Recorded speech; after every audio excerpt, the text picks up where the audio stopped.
now have Rahul Kanodia. He's the CEO of the company who's joining us on the show. Well, in terms of the way the quarter has panned out, what we are seeing is, at least on the top line, and this is on a sequential basis, quarter on quarter, we've seen 3.2% growth. And well, EBITDA margins, or rather, pardon me, EBIT margins coming in at around 9.7%. So a little bit of a sequential contraction.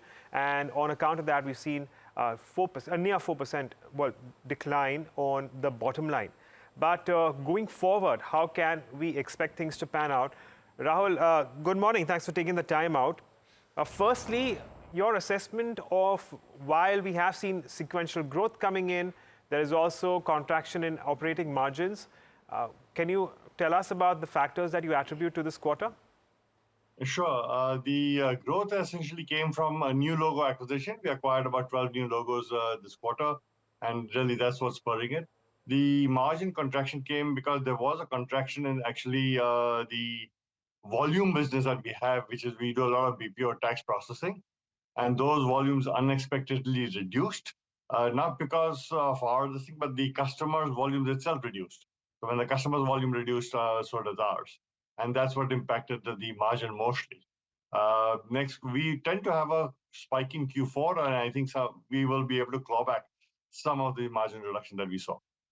Digital experiences margin has seen an improvement of 15.2 from 14.2 in the previous quarter. Yes. What has driven that improvement, and are you expecting this to improve further going into the next few quarters, and of course everything else happening in the US too? Yes, we do expect it to improve because we have tightened our belt. We are on the verge of signing a few more deals. So as those deals come in, the margins will improve.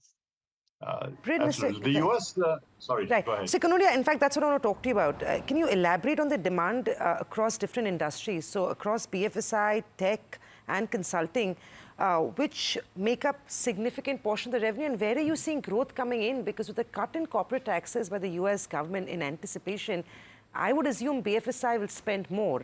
And if they do spend more, will that also mean that the contribution to your top line will be even greater, and we'll see that as soon as next quarter? We essentially, our US footprint is the largest. And as the US bounces back, hopefully with Trump coming in, the mood is positive.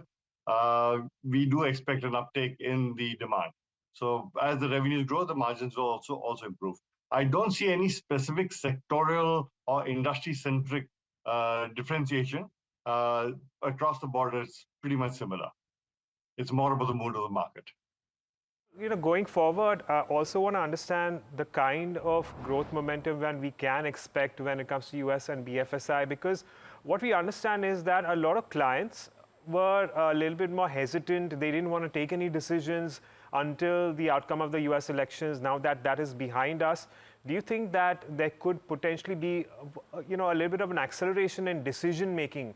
What is your opinion here? There will certainly be an acceleration in decision making, but the core business will grow once the GDP in the US starts performing better. They've had a significant inflation, so they've been a little slow. If they are able to bring down the exchange rate, the interest rates, we should see a better improvement in GDP. So right now, the spike that we will see will be more emotional, more euphoric. But the core performance will improve once GDP improves, and that will take a few quarters to show results. You added 12 new clients this quarter. You want to walk us through what is that pipeline looking like in the second half of the year? Because I'm assuming some conversations could have been on the back burner until the outcome of the election. Now that that's behind us, any conversations that are in final stages of closure? There are some conversations, of course, at the final stage of closure. We hope that they conclude soon. Obviously, we cannot talk too much about those things, but we've had a steady 12 to 14 new logo acquisitions quarter by quarter, if you see the last 3 or 4 quarters. So I don't see that change, but the pace will move faster. Earlier, we did see a slowness in decision-making. That should move faster. And with the euphoria, I think they will be willing to spend a little more. So hopefully the deal sizes should improve as well. Because earlier they were being a little conservative. Even though they would sign, they would still be conservative. I think that element of conservatism will reduce now. Conversion to revenue is going to be the big one for the sector. And it's been such an overhang for the IT pack as whole, right? Everybody anticipating an outcome one way or the other. Just very quickly, now that we have an outcome which is rather more favorable for your sector.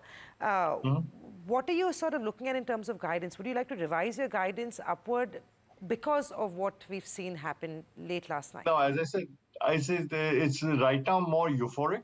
The core GDP has to really perform, and that will take a few quarters to show actual results. So I would not bank on a euphoria right now to improve results. Okay, Rahul, we'll leave it at that. Thank you so much for joining us and taking us through your views here. And of course, as well as what we can expect going forward from Datamatics.